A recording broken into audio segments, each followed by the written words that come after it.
So this hour we shift away from radars. Unfortunately, we didn't have enough time for radars last hour. We shift away.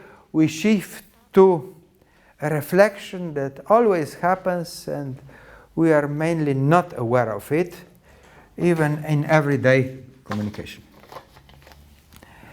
And that's the reflection of the ground.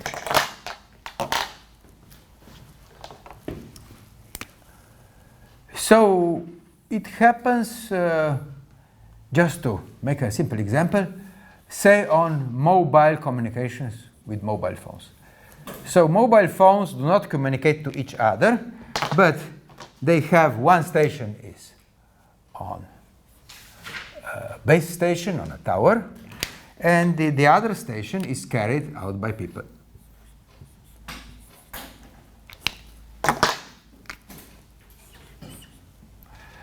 So I'm talking here about the height of the transmitter, height of the receiver,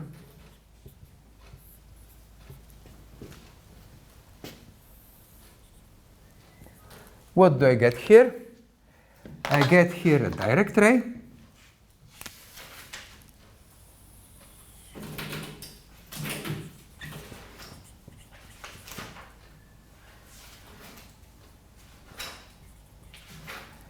and from the mirror image of my transmitter, I get a reflected wave. So if this is the mirror image of my base station, I get a reflected wave that in reality it goes this way. I have a reflected wave.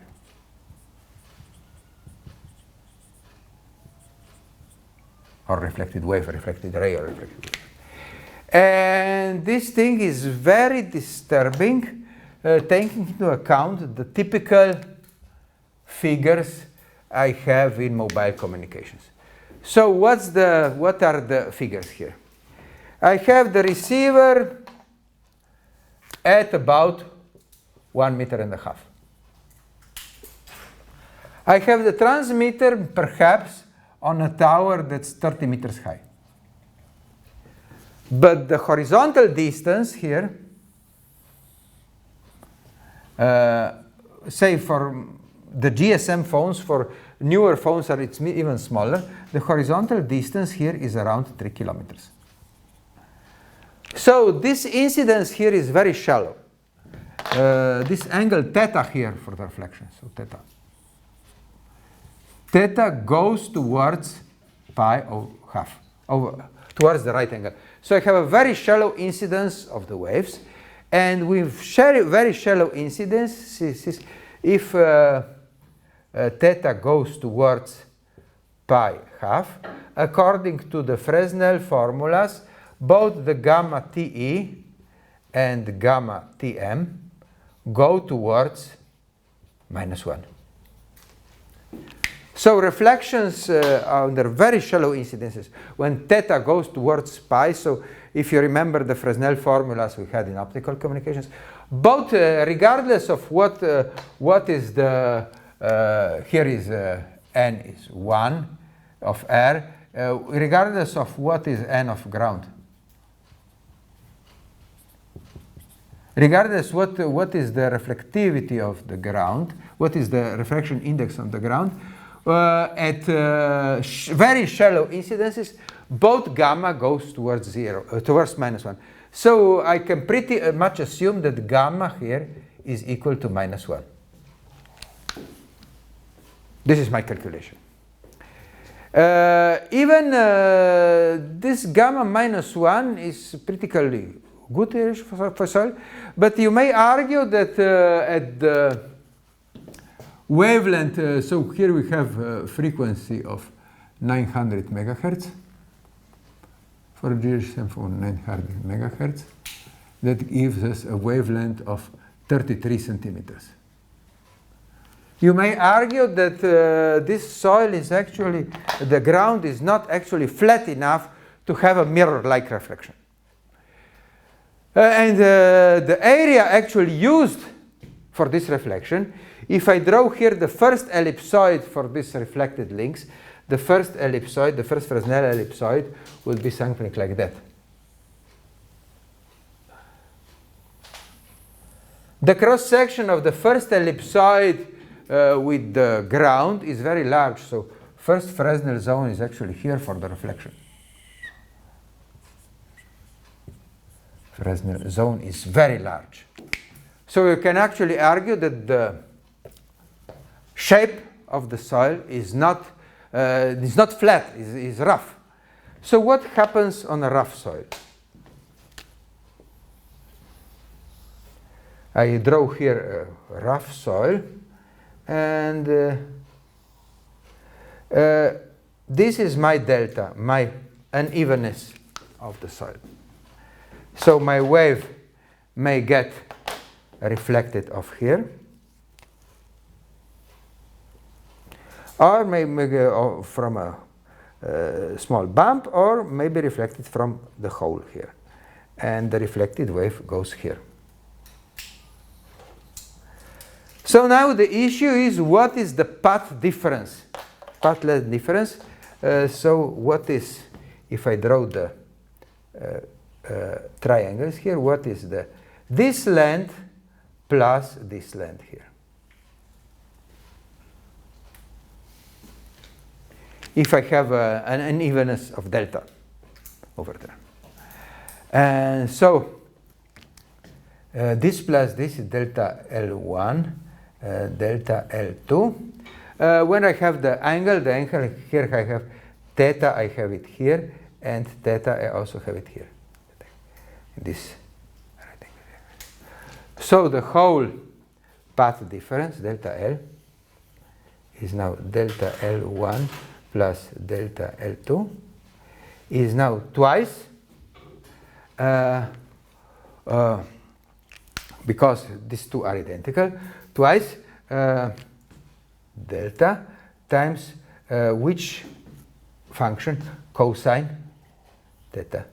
But be careful, cosine theta goes to p half, so theta goes to p half. If theta goes to p half, then cosine theta goes towards 0. So this path difference may be very, very small. And this path difference actually translates to delta phi, an angle. So the phase difference is now the path difference times k. K is 2 pi over lambda. And if I calculate now this delta phi here out, that is here 4 pi over lambda times, if I write it here, delta times cosine theta. And how large should this delta phi be? How large is it allowed? If I am accounting for a mirror reflection here,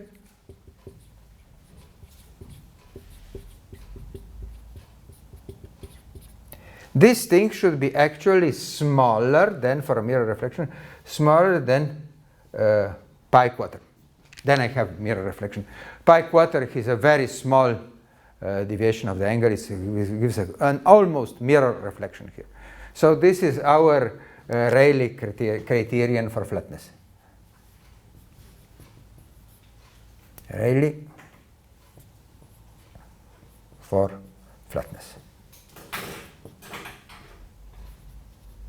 So Rayleigh says that if the phase error is less than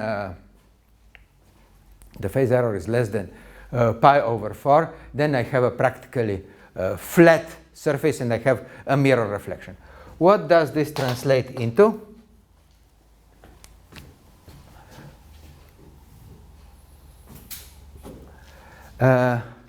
What is the allowed delta here? So if I bring everything on the other side, delta should be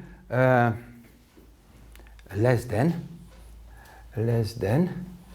Here I have so cosine theta 4 and 4, so 16 times cosine of theta. And on top I have lambda. And I hope I have everything now correct. This is the Rayleigh criterion for the roughness of the surface. Now let's look at our geometry of our problem. I have 3 kilometers here. I have 30 meters here of height, and I have a neglectable height of the receiver. This can be neglected towards the 30 meters. So this cosine theta will be actually the ratio of these two. Cosine theta will be approximately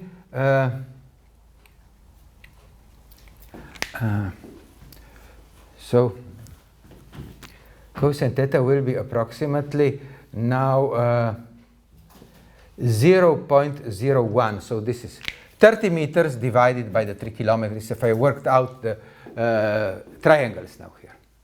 So now this is lambda over 16 times 0.1. So this is lambda 0.16. This is about 6 times. This is approximately 6 times lambda. It is around 2 meters in our case. Even surface roughness of 2 meters, I don't see it here. I do not see it here. So what does that mean? If I have very low incidence angles, every surface is flat. You see, if I take this sheet of paper, this sheet of paper has a roughness of several tenths of micrometers. So compared to the half micrometer wavelength of light, this is a rough surface. I have no mirror reflection of here. But if I look at a very low angle to a very high contrast target, like Simon with the camera, Simon is a blue target, dark blue target compared to the white light, I can see the picture of Simon inside this sheet of paper when I align my eye exactly to the paper. So I bend the paper in this direction to have this line straight. And then I put my angle exactly to the paper, and you see any high contrast object, you will see it a reflected image inside the paper if you try to with your notebooks, if you try it. If your papers, you will see, try to look at the high contrast target. Oh, that's also a high contrast target here. I can even see his hands in the paper here. You have to align your eye exactly to the line of the paper and see, like, I am a high contrast target towards the white. You can see my image now inside the paper, especially on this end of the paper, because here the angle is smaller than here. The angle is shallower than here. So especially at this angle, you can see everything inside your paper. Or if you turn it towards the window, you can see the very bright sunlight also reflecting off the paper. So this is an experiment that this works. So I have practically a mirror reflection. 2 meters in an urban area with paved roads. Or if you have grass here, a park with grass, it's practically a mirror surface for my phone. So this reflected wave will be much the same amplitude as the direct wave. So if I calculate the whole E here, without polarization, E is the sum, the phasor sum of the E direct plus E reflected. And let's now write the electric field. The direct wave, how do I write the direct wave? The direct wave is just proportional to some proportional factor to e to the minus j k r direct over r direct plus the reflected wave plus gamma times the reflected wave. The reflected wave is the same transmitter, alpha. The constant alpha applies to the transmitter. The same constant alpha here. E to the minus j k r reflected divided by r reflected.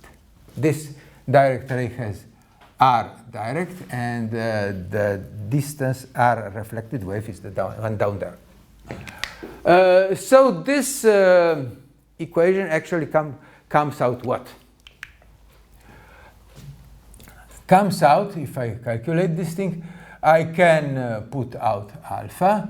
I can put out in the denominator is just 1 over r.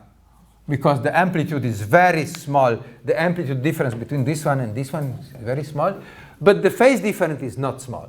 The phase difference is e to the minus jk r direct minus e to the minus jk r reflected. Minus because gamma is minus 1 here. So I put here minus because I use the reflection coefficient. And this is, we practically have mirror reflection. So mirror reflection means that really gamma is minus 1 for this mirror reflection here. If it was a diffused reflection, gamma would be of much smaller magnitude. But for mirror reflection, gamma is really minus 1 here. Now I have to express R direct and R reflected. R direct and R reflected. I have to express them with the quantities I have here. So both have d squared. This is one side of the triangle, d squared, plus the direct wave has has height h of the transmitter minus h of the receiver squared, and the reflected wave has h of the transmitter plus h of the receiver squared if you work out the triangle, this triangle down here. Here, here, and here. This is D. Okay. This is exact. Now, heights are much smaller than D. So I can make an approximation for these square roots. So this is approximately dividing by d squared and then multiplying by d.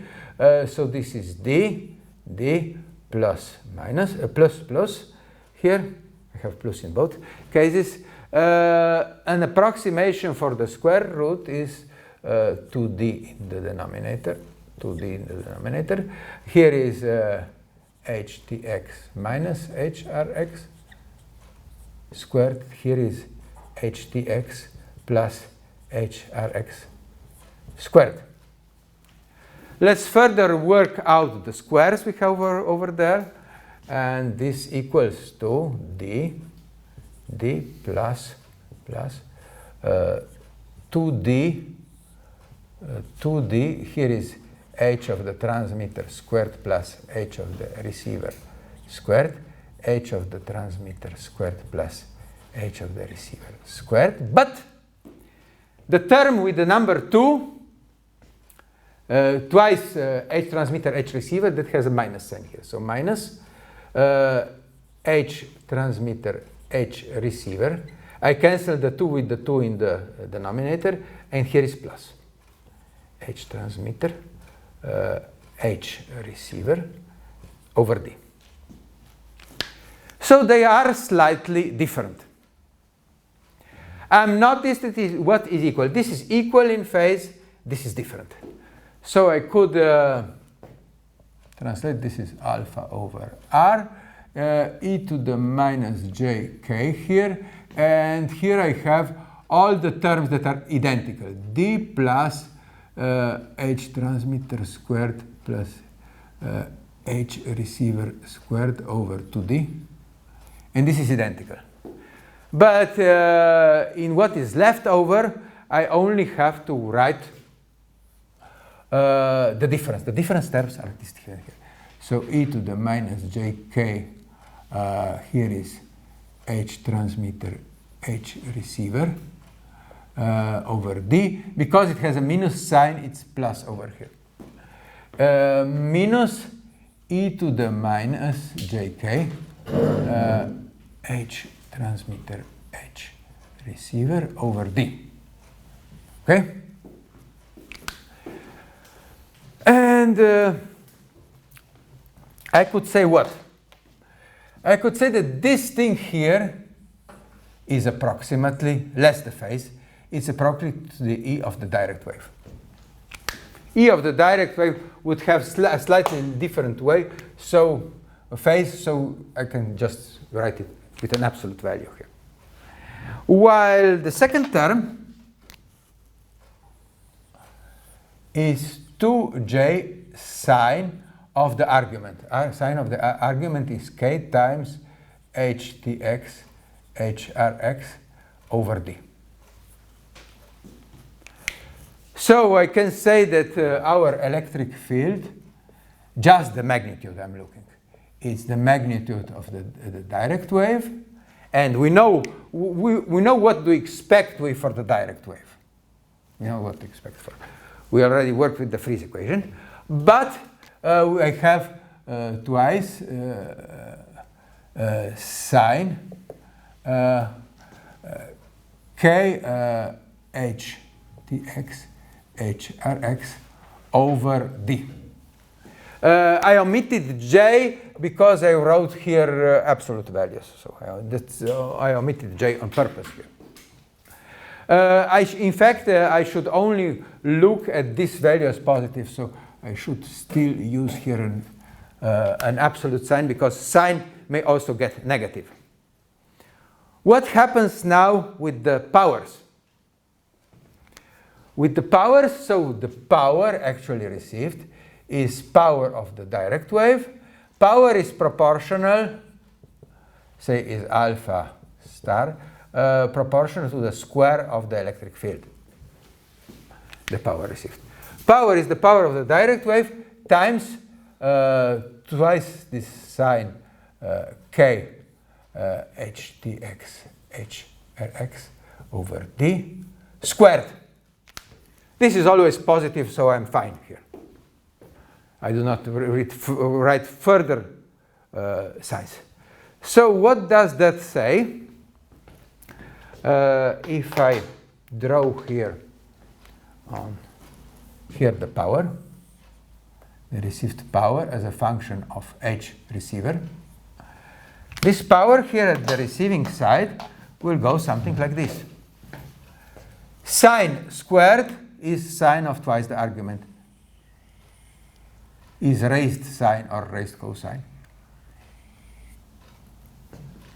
It's raised cosine, so the power here at the receiving side, so power, is it?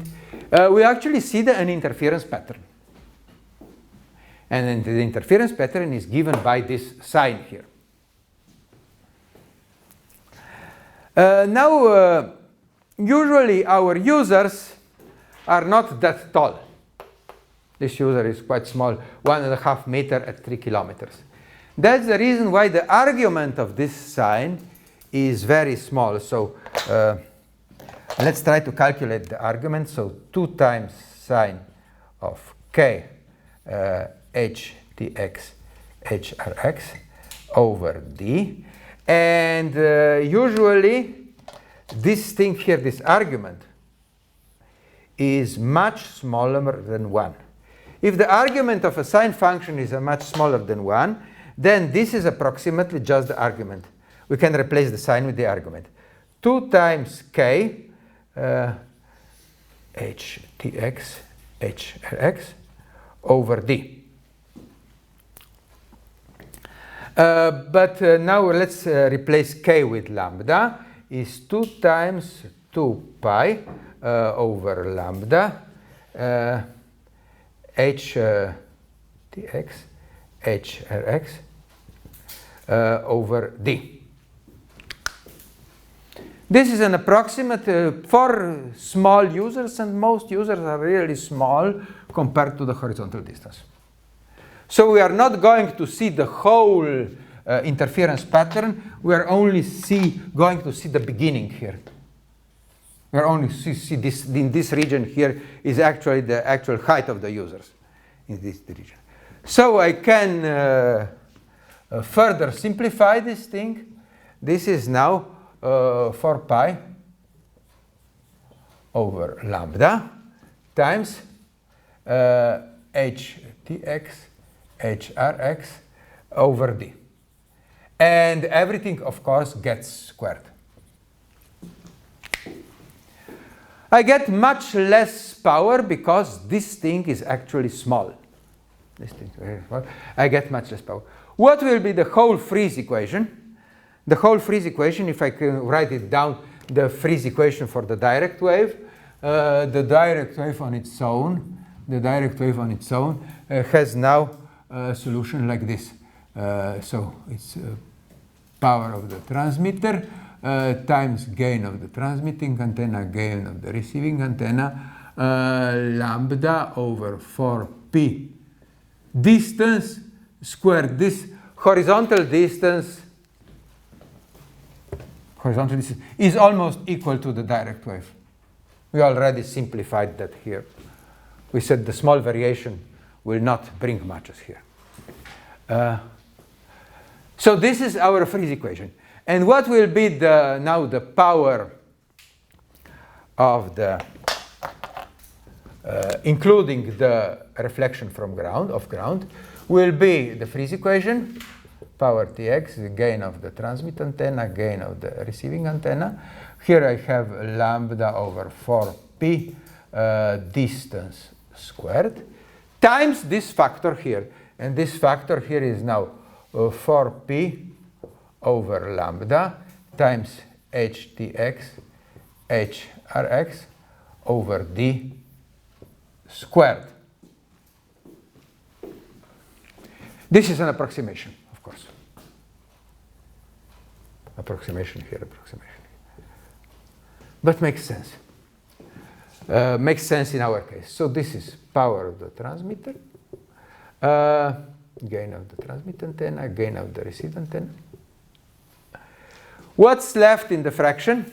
D squared here and D squared here is D to the 4th power.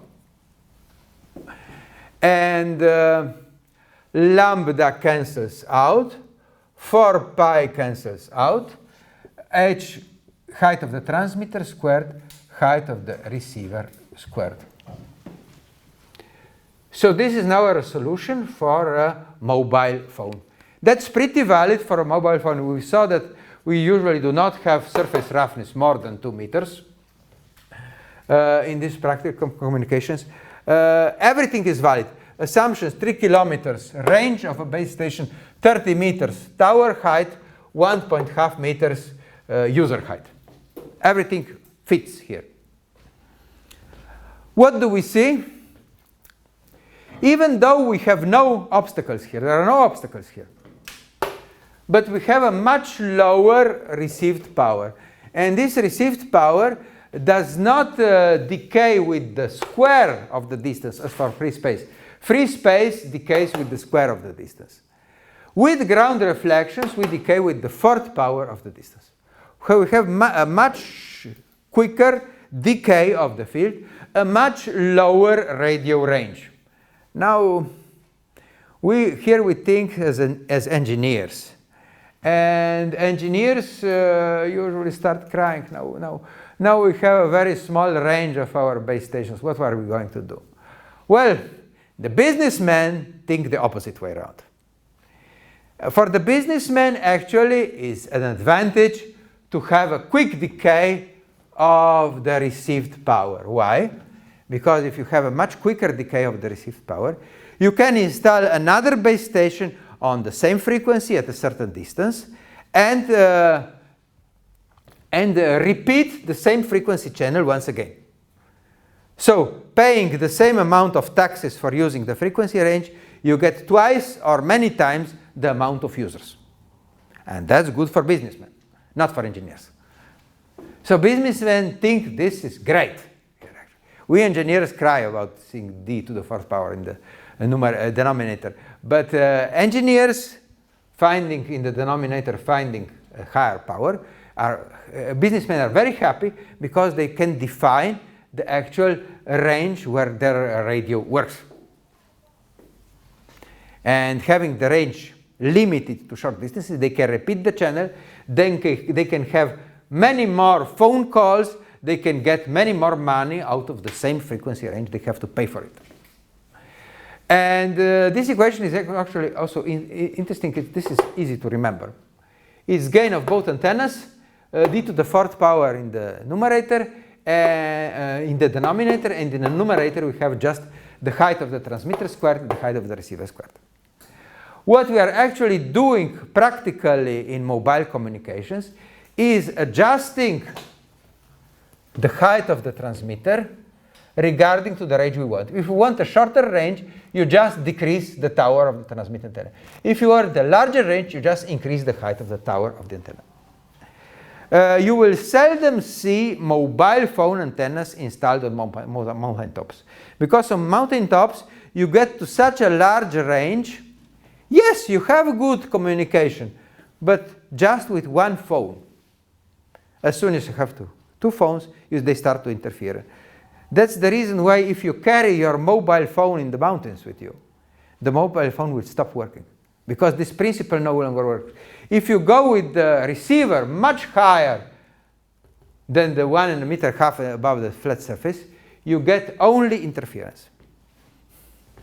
In fact, the guys from Mobitel did an experiment. The guys of Mobitel usually always do strange experiments.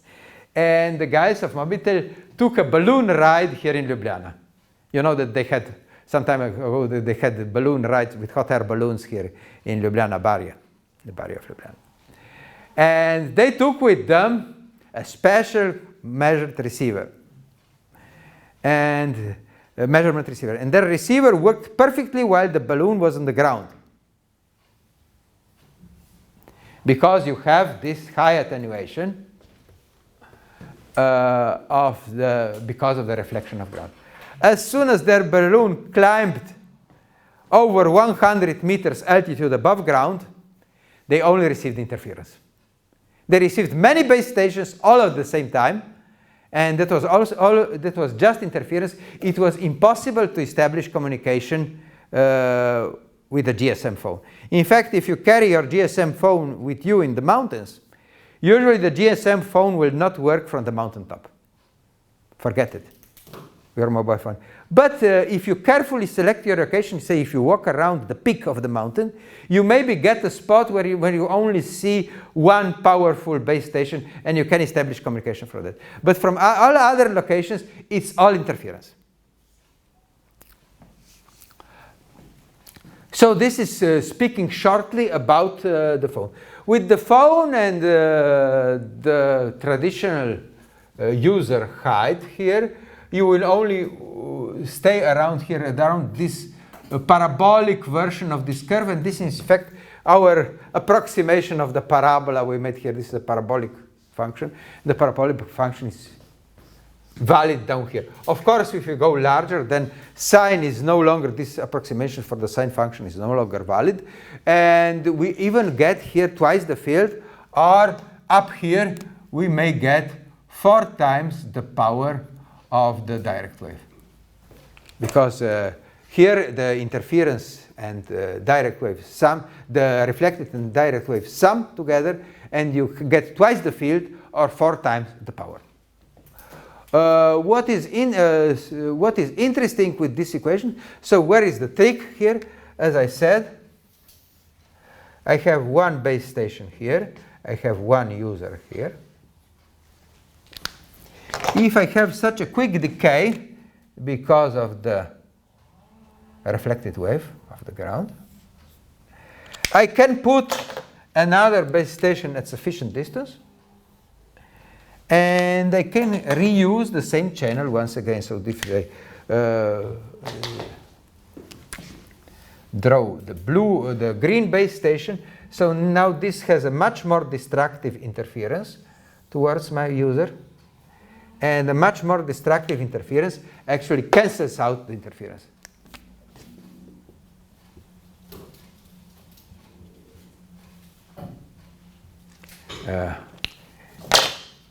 Useful.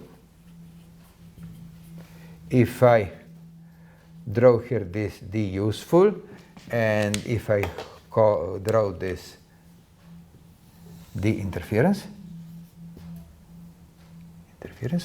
what will be the signal to interference ratio? So P signal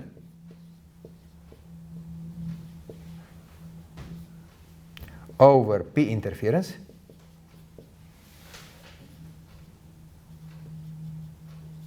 will be actually equal to this ratio of distances, D interferer, D useful here, to the 4th power.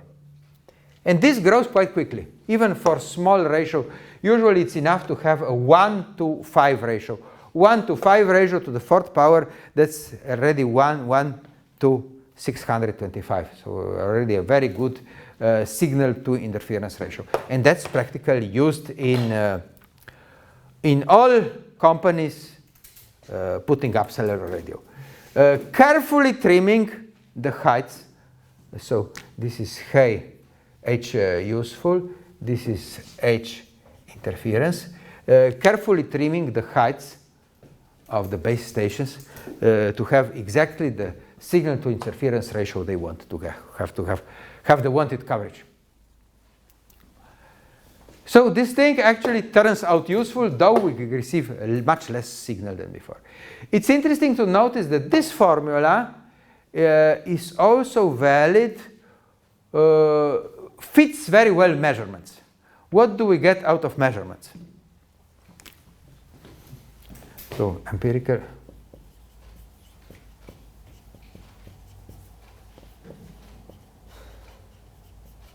From measurements.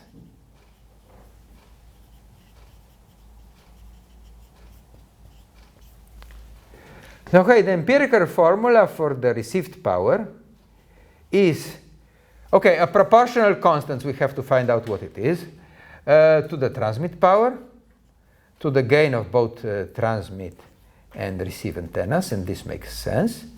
And here we have height of the transmitter squared, this is always true, height of the receiver squared, this also makes sense. It's comparable to our formula. And we have the distance, the spacing between the two, to the minus nth power. Where this power fitted now to theoretical, to practical measurements and corrected for the distance, this proportional constant alpha also contains alpha is also a function of the frequency or wavelength of the radio. This was made in many towns, many measurements in many urban areas. This n is usually in the range between 3 and 5. Makes sense. We got it 4 here. We got 4 for n here. Now measurements give us these results for different towns, for different environments, between 3 and 5. And empirical formulas prove actually that this formula is quite correct. This alpha, that's a function of frequency, this proportional constant. This may be somewhat different, but the n, the exponent, is between 3 and 5. 4 we got it theoretically, 3 and 5 we get it in practice. So this makes much sense for, say, simulating an environment, an urban environment with paved surfaces, with roads, with streets, with parks, with meadows, with grass that are almost flat. This simulates very well. So this simulates our towns very well, and measurements actually confirm that this is the correct formula to go. So this is about reflections today. Next time we have to start talking about the atmosphere, the Earth's atmosphere. So we actually talked about 3 effects. First, we started with diffraction. Diffraction, we developed the Fresnel zones, the diffraction loss of an obstacle. Today, we talked mostly about reflection of a mirror, of an aircraft, of reflection of ground, of flat ground. And next time, we are going to talk about the atmosphere. And in the atmosphere, we have 2 effects. We have refraction, not diffraction. Refraction refraction because of the changing refraction index of the atmosphere. And we are also going to have attenuation in the atmosphere for various reasons. Next thing, we first start with refraction. So in English, maybe all 3 words sound the same. So we have diffraction, reflection, and refraction. In Slovenian, I have diffraction is uklon in Slovenian. Reflection is odboj in Slovenian. And So let me repeat. Diffraction is uklon. Reflection is odboj in Slovenian, and refraction is lom in Slovenian. So in Slovenian language we have three quite different words, but these words are very similar in English, and it's very easy to mess around. So let's write it here. So diffraction. In Slovenian this is uklon. Reflection. In Slovenian is odboj. And diffraction, reflection, refraction.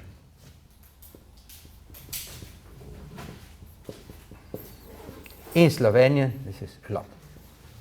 So in Slovenian we have quite different words, but in English it's very easy to mess around, and people in fact writing their articles, they mess around these three terms, and they don't always know what they are talking about. I hope in Slovenian it's much more clear what is the difference.